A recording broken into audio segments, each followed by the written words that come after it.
టెస్టులకి వెళ్ళబోయే ముందు స్ట్రిక్ట్గా ఏమేమి పాటించాలి? ఫస్ట్ మీరు రోజు చేసే పని మార్చకండి.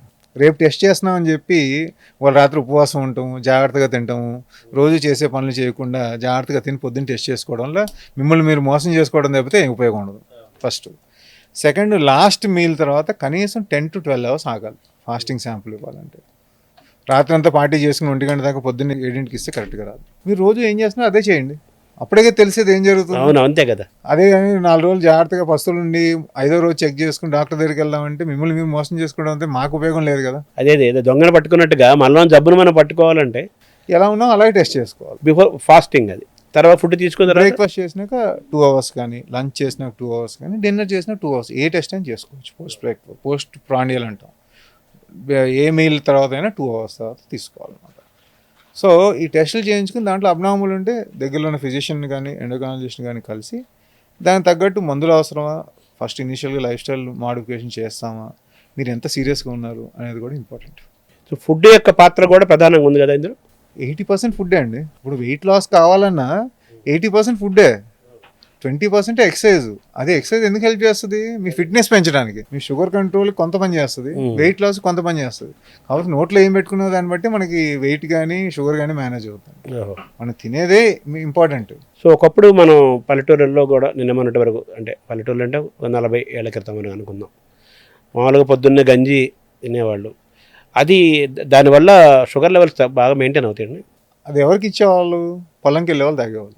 ఎందుకంటే వాళ్ళకి ఇన్స్టెంట్ ఎనర్జీ కావాలి, కాయ కష్టం, ఇన్స్టెంట్ ఎనర్జీ కావాలి, మనకు కాదు. ఇప్పుడు మీరు రైస్ వండుకుని తినాలంటే గంజి తీసి వండటం బెటర్, కనీసం కొంత షుగర్ తగ్గుద్ది.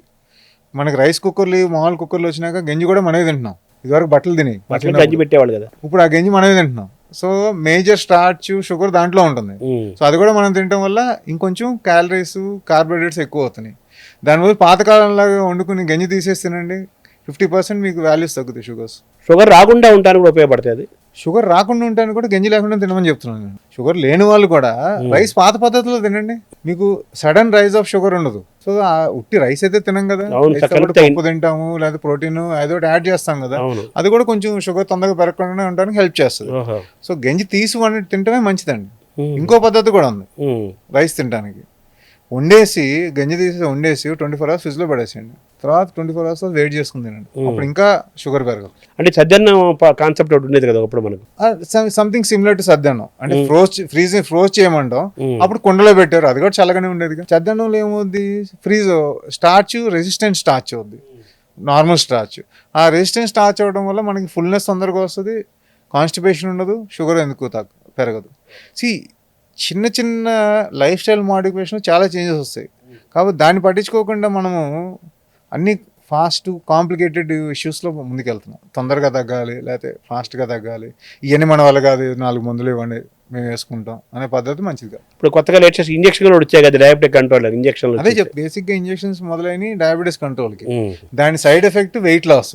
సో ఇప్పుడు వెయిట్ లాస్కి ఎక్కువ, డయాబెటీస్ తక్కువ వాడుతున్నారు. సో షుగర్ కంట్రోల్ అవుద్ది, వెయిట్ కూడా కంట్రోల్ అవుద్ది, వెయిట్ తగ్గుద్ది. షుగర్ పేషెంట్కి అది లైఫ్ లాంగ్ వాడమని చెప్తాం. వెయిట్ లాస్ పేషెంట్స్ 6 నెలలు వాడి ఆపేస్తున్నారు, మళ్ళీ పెరుగుతుంది, మళ్ళీ వేసుకుని దాంట్లో ఉన్న సైడ్ ఎఫెక్ట్స్ దాంట్లో ఉన్నాయి కదండి.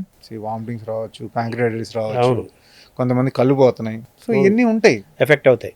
అవసరం లేకుండా మందులు వాడటం అనేది నేను రికమెండ్ చేయను. Prevention is better than cure అనేది మనం చాలా బాగా వినపడే మాట కదా. Prevention one part, control without medications ప్రయత్నం చేయడం అనేది ఇంకో part. Most of the doctors will tell you the life style modifications, but 90% of the patients will fail and come. అందుకే వాళ్ళు అదే చెబుతున్నారు, మందులు వాడాల్సి వస్తుంది.